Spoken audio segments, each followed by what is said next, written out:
ঈদের দ্বিতীয় দিনে কোরবানির পশুর চামড়া সংগ্রহে তোড়জোড়। চট্টগ্রামে ১০০ টাকাতেও কিনছেন না আড়তদাররা। এবারও সিন্ডিকেট করে দাম নিয়ে কারসাজির অভিযোগ।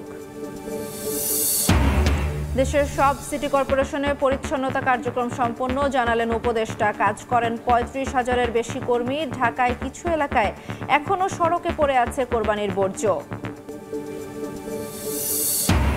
গণতন্ত্রের প্রতি এখনও অবিচল আস্থা রাখছেন বেগম খালেদা জিয়া, জানালেন মির্জা ফখরুল। বিএনপি চেয়ারপারসনের সঙ্গে ঈদের শুভেচ্ছা বিনিময় স্থায়ী কমিটির সদস্যদের। কাল ৪ দিনের সফরে যুক্তরাজ্য যাচ্ছেন প্রধান উপদেষ্টা। ব্রিটিশ রাজার হাত থেকে নেবেন পুরস্কার, উচ্ছ্বসিত প্রবাসী বাংলাদেশিরা।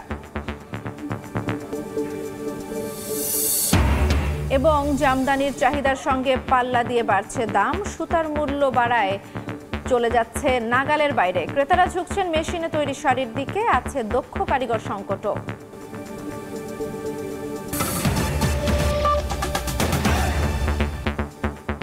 সময় সংবাদের সঙ্গে আছি আমি জান্নাতুল দোলনা। ঈদের দ্বিতীয় দিনেও চামড়া সংগ্রহে ব্যস্ত মৌসুমী ব্যবসায়ীরা। তবে ভিন্ন চিত্র চট্টগ্রামে। নগরীর মুরাদপুর আতুরার ডিপো এলাকায় রাস্তার উপর পড়ে আছে অবিকৃত পশুর চামড়া। প্রতি পিস ১০০ টাকাতেও বিক্রি করতে না পারায় নষ্ট হওয়ার পথে এসব চামড়া। এদিকে সকাল ৮টা পর্যন্ত সাভারের হেমায়েতপুরে চামড়া সংগ্রহ হয়েছে প্রায় ১,২৫,০০০ পিস। ময়মনসিংহে কেনা দামের অর্ধেকের চেয়েও কম দামে বলায় চামড়া না নিয়ে ফিরে গেছেন বিক্রেতারা। সরকার নির্ধারিত মূল্যে ট্যানারি মালিকরা চামড়া কিনছেন না বলে অভিযোগ তাদের। ৬০০ থেকে ৭০০ টাকায় কেনা চামড়া বিক্রি করতে হচ্ছে ২০০ টাকায়। ২৬০ পিস চামড়া কিনে আনছি, সরকারের রেট দিছে ১১০০ টাকা। ট্যানারি আনছি, চামড়া মূল হয়েছে ১০০ টাকা। ওরা কেউ জিজ্ঞাসা করে না এখন পর্যন্ত। অনেক আগে ১০০ টাকা মূল হয়েছে, এখন ওইটাও মূল হচ্ছে না। সবগুলো তো আমরা লবণজাত করছি, এবং কিছু বাকি আছে, এগুলো করতেছে। আমরা আশা করি চামড়াগুলো যদি নিয়ে যায় সরকার ট্যানারির মালিকেরা, তাহলে আমরা খুশি হব। কত মাদ্রাসার চামড়া পড়েও আছে, বিক্রি করতে পারে না। তারা কয় চামড়া এই যে ডেট গেছে গা, এইটা গেছে গা, এইটাই তো করলো। তখন তো আঙ্গুর কি করুন লাগবো, বাধ্যই হস্তা বিচ্ছেদন লাগবো। ঈদের দ্বিতীয় দিনেও চামড়া সংগ্রহে ব্যস্ত মৌসুমী ব্যবসায়ীরা। বিস্তারিত জানাতে রাজধানীর পোস্তায় আছেন রিপোর্টার তোহা খান তামিম, চট্টগ্রামে আছেন রিপোর্টার কমল দে এবং সাভারে হেমায়েতপুরে আছেন মোজাফফর হোসেন জয়। প্রথমে যাচ্ছি তামিমের কাছে। ঈদের পরের দিন অসংখ্য মানুষ কোরবানি করে থাকেন এবং যার জন্য আমরা লক্ষ্য করি যে চামড়াগুলো এখনও পোস্তায় আসছে, কিছু কিছু পোস্তায় চামড়া এখনও আসছে। একটু দেখাতে চাই যে সরকার থেকে নির্ধারিত অর্থাৎ দাম সর্বনিম্ন নির্ধারণ করে দিলেও সেই দামে যারা এখানে আড়তদাররা রয়েছেন, চামড়া ব্যবসায়ী রয়েছেন, তারা আসলে কিনতে পারছেন না। একটু বলে রাখি যে চামড়া ঢাকার বাইরে ১,০৫০ টাকা সর্বনিম্ন করা হয়েছিল গরুর চামড়া, এবং ঢাকার ভিতরে ১৩৫০ টাকা লবণযুক্ত চামড়ার দাম নির্ধারণ করা হয়েছে। তারপর এখানে যারা আড়তদাররা রয়েছেন তাদের সাথে কথা বলেছিলাম, তারা বলছেন যে কোনোভাবে আসলে এটি পোষানো যায় না এবং সেই দামে তারা আসলে কিনতে পারছেন না। এর একটি বড় কারণ তারা যে অভিযোগটি করছেন সেটি হচ্ছে মৌসুমী ব্যবসায়ীরা। যারা মৌসুমী ব্যবসায়ী রয়েছেন তারা মূলত চামড়ার সম্পর্কে ধারণা না থাকার কারণে নানা ধরনের যে সংকট, সেই সংকট তৈরি হয়। বিশেষত মোটা দাগে যে কথাটি বলা যায় সেটি হচ্ছে যে মোটামুটি কোরবানি করার পরে ৬ ঘন্টা পর্যন্ত একটি চামড়া ভালো থাকে, তারপরেই কিন্তু চামড়ার যে মেয়াদ বা পচন সেটি আসলে শুরু হয় এবং চামড়াটি নষ্ট হয়ে যায়। তারা এখানকার যারা আড়তদার রয়েছেন তারা বলছেন যে গতকাল রাত্রেও কিন্তু অনেক ব্যবসায়ী আসছেন চামড়া এখানে দেওয়ার জন্য, কিন্তু সেই চামড়াগুলো আসলে তারা নিতে পারেননি। তো যার দরুন অসংখ্য চামড়া, হাজার হাজার পিস চামড়া আসলে নষ্ট হয়ে গিয়েছে। গতকালকে সকালে যারা কোরবানি করেছেন রাত নাগাদ তারা আসলে চামড়া সরবরাহ করতে পারেননি বা বিক্রি করতে পারেননি, সেটি একটি সংকট তৈরি হয়েছে। আমরা দেখতে পাচ্ছি যে এখানে লবণ দিয়ে জাগ দেওয়া হয়েছে চামড়া, এবং যারা এখানকার ব্যবসায়ী রয়েছেন, আড়তদার রয়েছেন, তারা বলছেন মূল সমস্যাটা আসলে তারা এটি নির্ধারণ করছেন যে যারা ফড়িয়া ব্যবসায়ী রয়েছেন, বিশেষ করে মৌসুমী ব্যবসায়ী রয়েছেন, তারা চামড়ার প্রতি তাদের যে ধারণা সেটি না থাকার কারণে সময় মতো তারা চামড়া আসতে পারছে না এবং যার দরুন সেই চামড়াটা কিন্তু নষ্ট হয়ে যাচ্ছে। এবং এই সংখ্যাটা কিন্তু কম নয়, আমরা লক্ষ্য করেছি বাইরেও কিন্তু স্তূপ করে রাখা হয়েছে অসংখ্য ছাগলের চামড়া অর্থাৎ খাসির চামড়া। সেই চামড়া আমরা লক্ষ্য করছি যে সেই চামড়াগুলো কিন্তু নষ্ট হয়ে গিয়েছে এবং বস্তায় রাখা হয়েছে রাস্তার উপরে, পরিচ্ছন্নতা কর্মীরা সিটি কর্পোরেশনের তারা হয়তো নিয়ে যাবেন সেই চামড়াগুলো। তো সব মিলিয়ে বলা যায় যে সরকার থেকে আমরা দেখেছি যে ঈদের আগেও চামড়া নিয়ে ব্যাপক আলোচনা হয়েছে, সমালোচনা হয়েছে, কিন্তু সেটির সুফল মাঠ পর্যায়ে কিন্তু সেটি আসলে পাওয়া যাচ্ছে না বলে অভিযোগ করছে এখানকার যারা আড়তদার রয়েছেন তারা। তো এই ছিল রাজধানী ঢাকার চামড়ার খবর। আমরা এখন চলে যাব চট্টগ্রামে, আমাদের সেখানে আছেন সহকর্মী কমল দে। ধন্যবাদ তামিম। এবারও দামের কারসাজির কবলে পড়ে বন্দরনগরী চট্টগ্রামের শত শত পিস পশুর চামড়া নষ্ট হওয়ার উপক্রম হয়েছে এবং এখন পর্যন্ত মুরাদপুর যে এলাকাটি রয়েছে, যে আড়তের এলাকা, সে আড়তের এলাকায় শত শত পিস চামড়া এভাবে পড়ে আছে, অর্থাৎ কেনা বেচা হচ্ছে না। বলা হচ্ছে 100 টাকাও মূলত অত দাম হাঁকছে না এসব চামড়া, বা 50 টাকাও দাম হাঁকাচ্ছে না। যদি যারা এসব চামড়া কিনে এনেছেন তারা বলছেন তারা চেষ্টা করেছেন একটা দাম দিয়ে চামড়াগুলি বিক্রি করার জন্য, কিন্তু আড়তদাররা চামড়া না কেনে এভাবে তারা চামড়া ফেলে রেখে চলে যাচ্ছেন এবং চামড়াগুলো রাস্তার পাশে পড়ে আছে। আমি যদি হিসাব করে বলি, চট্টগ্রামে এবার প্রায় 4 লাখ পিস চামড়ার সঙ্গে লক্ষ্যমাত্রা নির্ধারণ করা হয়েছিল। এর মাঝে 8 থেকে 10 হাজার পিস বা তার চেয়েও বেশি হবে চামড়া কিন্তু এবং নষ্ট হয়ে যাচ্ছে, রাস্তার দুপাশে পড়ে আছে। বিক্রেতারা বলছেন তারা গতকালকে চামড়াগুলো এনেছিলেন, কিন্তু আড়তদাররা সে চামড়া তাদের কাছ থেকে কিনেনি। তারা প্রথমে দাম হাঁকিয়েছিল 200 বা 300 টাকা, সময় যত গড়িয়েছে তত চামড়া দাম কমেছে এবং রাতের পর এই চামড়া তারা 50 টাকা দরও কিনতে রাজি হয় না। এইভাবেই চামড়াগুলো কিন্তু পড়ে আছে। শুধু এই পয়েন্ট না, এই ধরনের অন্তত 10 থেকে 15টি পয়েন্টের কথা আমরা জানি, যেসব পয়েন্টের মধ্যে কিন্তু শত শত পিস চামড়া রাস্তার উপর পড়ে আছে এবং তারা বিক্রি করতে পারছে না। গতকালকে চামড়া দর হাঁকা হয়েছিল দুপুর 2টা, 2:30, 3টা বাজে 150, 200 বা 250, 300 টাকা। এরপর অনেকে আবার খুচরো ব্যবসায়ী চেষ্টা করেছিলেন রাতে পর্যন্ত চামড়া হয়তো আটকে রাখলে তারা কিছুটা দাম পাবেন, কিন্তু তাদের হিতে বিপরীত হয়েছে, সে দামটা আর তারা পায়নি। এইভাবে তারা চামড়া ফেলে রেখে চলে যাচ্ছে বা চলে গেছে, অনেকে চলে গেছে আমরা জানতে পেরেছি। তবে আড়তদাররা দাবি করেছেন সরকার যে দর নির্ধারণ করে দিয়েছে প্রতি বর্গফুট চামড়া 55 থেকে 60 টাকা, সেই হিসেবে তারা চামড়া কিনছেন, অর্থাৎ তারা লবণ মিশ্রিত চামড়ার দাম সরকার বলেছে, কিন্তু এখানে চামড়ায় লবণ মেশানো, শ্রমিকের খরচ, আসলে সবগুলো নিয়ে অনেক খরচ পড়ে যায়। সেই খরচ তারা পোষাতে পারছে না বলে তারা কিন্তু চামড়ার দাম তারা এভাবে কমিয়েছে। তো বলা চলে এখন পর্যন্ত চট্টগ্রামে বেশ কিছু চামড়া নষ্ট হয়ে যাচ্ছে বা নষ্ট হয়ে গেছে, রাস্তার উপর ফেলে রেখেছে।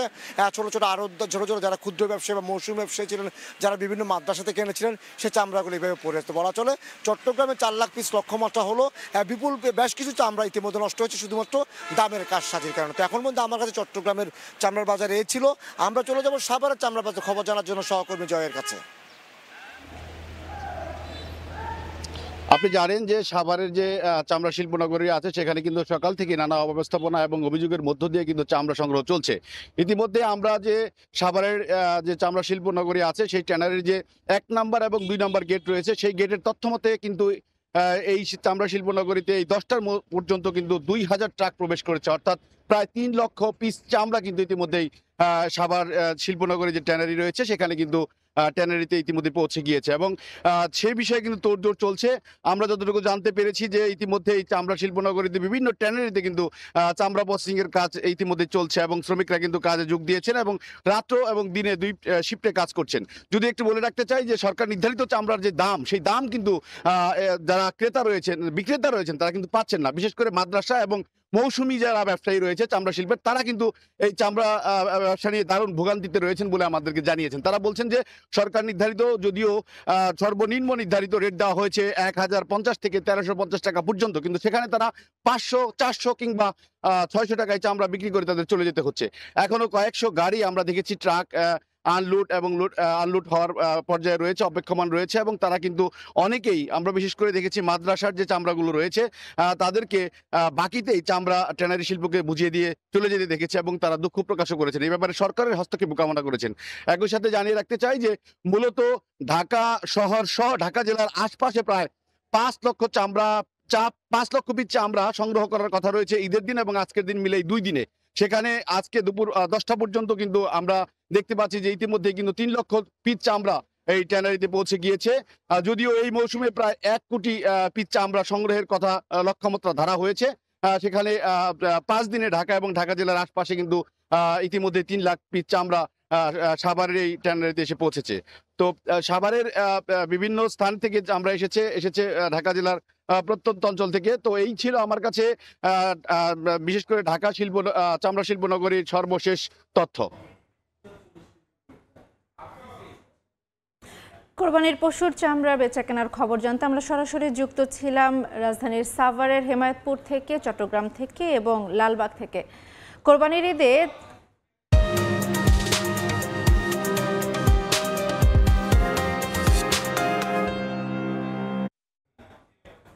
দেশের সব সিটি কর্পোরেশনে সফলভাবে কোরবানির বর্জ্য অপসারণের কাজ সম্পন্ন হয়েছে বলে জানিয়েছেন স্থানীয় সরকার উপদেষ্টা আসিফ মাহমুদ সজীব ভুঁইয়া। গতকাল রাতে ফেসবুক পোস্টে তিনি ৩৫,২৭২ জন পরিচ্ছন্নতা কর্মীকে কৃতজ্ঞতা জানান। এদিকে ঢাকার কিছু এলাকায় এখনও সড়কে পড়ে আছে আবর্জনা।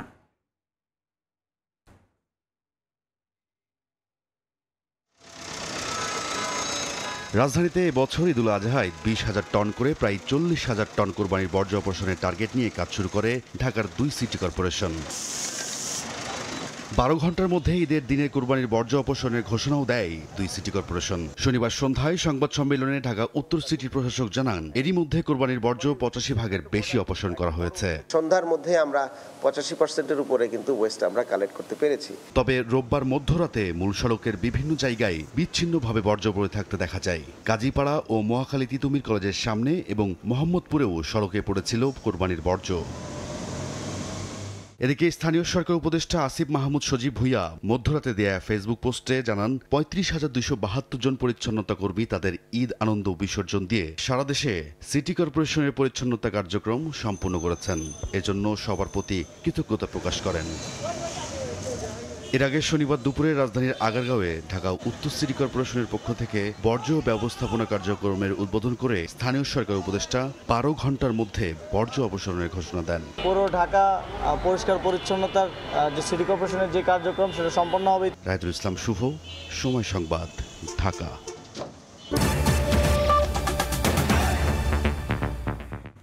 গণতন্ত্র ছাড়া কোনো ব্যবস্থাই রাষ্ট্রের কল্যাণ করতে পারে না বলে মনে করেন বেগম খালেদা জিয়া।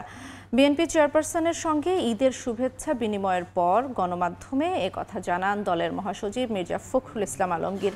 ঈদের শুভেচ্ছা বিনিময়ে শনিবার রাতে গুলশানে বিএনপি চেয়ারপারসন বেগম খালেদা জিয়ার বাসভবনে যান দলের স্থায়ী কমিটির সদস্য সালাউদ্দিন আহমেদ, সেলিমা রহমান, মির্জা আব্বাস, হাফিজউদ্দিন আহমেদ, AZM জাহিদ হোসেন সহ স্থানীয় নেতারা। গৃহবন্দী থাকার সময় বেগম খালেদা জিয়ার সঙ্গে দেখা করার সুযোগ হতো না, তাই ঈদ উপলক্ষে নেত্রীর সঙ্গে এই শুভেচ্ছা বিনিময় তাদের কাছে বিশেষ মুহূর্ত বলে উচ্ছ্বাস প্রকাশ করেন দলের মহাসচিব। গণতন্ত্রের প্রতি তার যে অবিচল আস্থা, সেই আস্থা তিনি সবসময় প্রকাশ করেন এবং তার প্রতিটি কথার মধ্যে আমরা সেই বিষয়টা দেখতে পাই যে গণতন্ত্রের প্রতি তার যে আস্থা, তার যে অনুরাগ এবং তিনি যে বিশ্বাস করেন যে গণতান্ত্রিক ব্যবস্থা ছাড়া কোনো ব্যবস্থাই ঠিক সেইভাবে আপনার রাষ্ট্রের উপকার করতে পারে না। তিনি সুস্থ আছেন, ভালো আছেন, আগের চেয়ে ইনশাআল্লাহ ভালো আছেন। কাল যুক্তরাজ্য সফরে যাচ্ছেন প্রধান উপদেষ্টা ডক্টর মোহাম্মদ ইউনূস। 4 দিনের এই সফরকে সরকারি সফর হিসেবে ঘোষণা করেছে যুক্তরাজ্য সরকার। প্রধান উপদেষ্টার সফর ঘিরে প্রবাসী বাংলাদেশিদের মধ্যে তৈরি হয়েছে বাড়তি আগ্রহ ও উৎসাহ। লন্ডন থেকে শোয়েব কবিরের রিপোর্ট। সোমবার 4 দিনের সফরে যুক্তরাজ্যে যাচ্ছেন প্রধান উপদেষ্টা ডক্টর মোহাম্মদ ইউনূস। এই সফরকে সরকারি সফর হিসেবে ঘোষণা করেছে ব্রিটিশ সরকার। 4 দিন ব্যাপী এই সফরে বাকিংহাম প্যালেসে ব্রিটিশ রাজা তৃতীয় চার্লসের সঙ্গে দেখা করবেন ডক্টর ইউনূস। এই সময় তিনি রাজা চার্লসের হাত থেকে গ্রহণ করবেন King's Charles harmony award. 11 June doctor ইউনূসের সঙ্গে দ্বিপক্ষীয় বৈঠক করবেন ব্রিটিশ প্রধানমন্ত্রী sir Keir Starmer. Doctor Mohammad ইউনূসের এই সফরকে প্রবাসী বাংলাদেশিদের সঙ্গে সরকারের সম্পর্ক আরও দৃঢ় করার সুযোগ হিসেবে দেখছেন কমিউনিটি নেতারা। প্রধান উপদেষ্টাকে স্বাগত জানাতে এরই মধ্যে প্রস্তুতি নিচ্ছেন তারা। সফর ঘিরে প্রবাসীদের নানা দাবি দেওয়ার বিষয়টিও সামনে এসেছে। দেশের প্রয়োজনে, সংস্কারের প্রয়োজনে, দেশমাতৃকা দেশপ্রেমের প্রয়োজনে আমরা উনাকে স্বাগত জানাবো, উনাকে সম্মাননা দেব। বাংলাদেশের অনেক কিছু চাওয়া পাওয়ার আছে এই ডক্টর ইউনূসের কাছে, কাজে আমাদের প্রয়োজনে আমরা উনাকে সহযোগিতা করতে চাই। আমরা আশা করি যে এই ব্রিটেনের সাথে বাংলাদেশের একটি ভালো ব্যবসায়িক সম্পর্ক উন্নত হবে। সম্প্রতি পূর্ব লন্ডনের বাংলাপাড়া পরিদর্শনে যান ব্রিটিশ রাজা তৃতীয় চার্লস। স্থানীয় কমিউনিটির সঙ্গে আলাপচারিতার সময় ডক্টর মোহাম্মদ ইউনূসের প্রসঙ্গ উঠে আসে। রাজা তৃতীয় চার্লস ডক্টর ইউনূসের সঙ্গে তার সম্পর্কের কথা বলেন। খুব ভালো সম্পর্ক তাদের। ডক্টর ইউনূসের যুক্তরাজ্য সফরে বেশ খুশি তিনি। শোয়েব কবির, সময় সংবাদ, লন্ডন। দেখছেন সময় সংবাদ। ঈদের দ্বিতীয় দিনে রাজধানীর বেশিরভাগ এলাকায় বর্জ্য অপসারণ করেছে সিটি কর্পোরেশন। এই মুহূর্তে রাজধানীর তেজগাঁওয়ে আছেন রিপোর্টার সাইফুল রুদ্র। সরাসরি যাচ্ছি তার কাছে। রুদ্র, পরিষ্কার পরিচ্ছন্নতার অভিযান গতকাল থেকেই চলছিল। আপনারা ইতিমধ্যে জেনেছেন উত্তর এবং দক্ষিণ সিটি কর্পোরেশন এলাকা মিলিয়ে প্রায় 19,000 টন বর্জ্য সরিয়ে নেওয়া হয়েছে রাস্তা থেকে, এবং এটি গতকালকে ঢাকা উত্তর সিটি কর্পোরেশনের পক্ষ থেকে আনুষ্ঠানিক ব্রিফিং করে জানানো হয়েছে। আমি আরেকটু উল্লেখ করে রাখি যে এরই মধ্যে ঢাকা দক্ষিণ সিটির 75টি ওয়ার্ড থেকে 11,866 টন বর্জ্য অপসারণ করেছে সিটি কর্পোরেশন বলছিল আমাদেরকে জনসংযোগ বিভাগ থেকে, এবং ঢাকা উত্তর সিটির 54টি ওয়ার্ড থেকে 7,800 টন বর্জ্য অপসারণ করা হয়েছে। আপনারা দেখতেই পাচ্ছেন তেজগাঁ এলাকায় আছি আমি মূলত এই মুহূর্তে। হাটের আশপাশ থেকে শুরু করে রাস্তায় যে শুকনো বর্জ্যগুলো ছিল সেগুলো জড়ো করছেন সিটি কর্পোরেশনের কর্মীরা, পরিচ্ছন্নতা কর্মীরা। সেই শুকনো বর্জ্যগুলো তারা তুলে একটা জায়গায় স্তূপ আকারে রাখছেন, এবং এই স্তূপগুলো হচ্ছে সিটি কর্পোরেশনের যে ডাম্পিং গাড়িগুলো আছে সেগুলো সরিয়ে নিয়ে যাবে। এবং আরেকটু বলতে চাই যে ভেজা এবং অন্যান্য যে বর্জ্যগুলো আছে সে বর্জ্যগুলো তারা আগেই সরিয়ে নিয়েছে। তো এই ছিল ঢাকা উত্তর সিটি কর্পোরেশন থেকে পরিচ্ছন্নতার সবশেষ খবরাখবর। সময় সংবাদের শীর্ষ সংবাদগুলো জানিয়ে দিচ্ছি আরেকবার। ঈদের দ্বিতীয় দিনে কোরবানির পশুর চামড়া সংগ্রহে তোড়জোড়। চট্টগ্রামে 100 টাকাতেও কিনছেন না আড়তদাররা। এবারও সিন্ডিকেট করে দাম নিয়ে কারসাজির অভিযোগ। গণতন্ত্র ছাড়া কোনো ব্যবস্থাই রাষ্ট্রের কল্যাণ করতে পারে না বলে মনে করেন বেগম জিয়া। স্থায়ী কমিটির সদস্যদের সঙ্গে ঈদের শুভেচ্ছা বিনিময়ের পর মির্জা ফখরুল। এবং কাল 4 দিনের সফরে যুক্তরাজ্য যাচ্ছেন প্রধান উপদেষ্টা। ব্রিটিশ রাজার কাছ থেকে নেবেন কিংস চার্লস হারমোনি অ্যাওয়ার্ড। উচ্ছ্বসিত প্রবাসী বাংলাদেশিরা।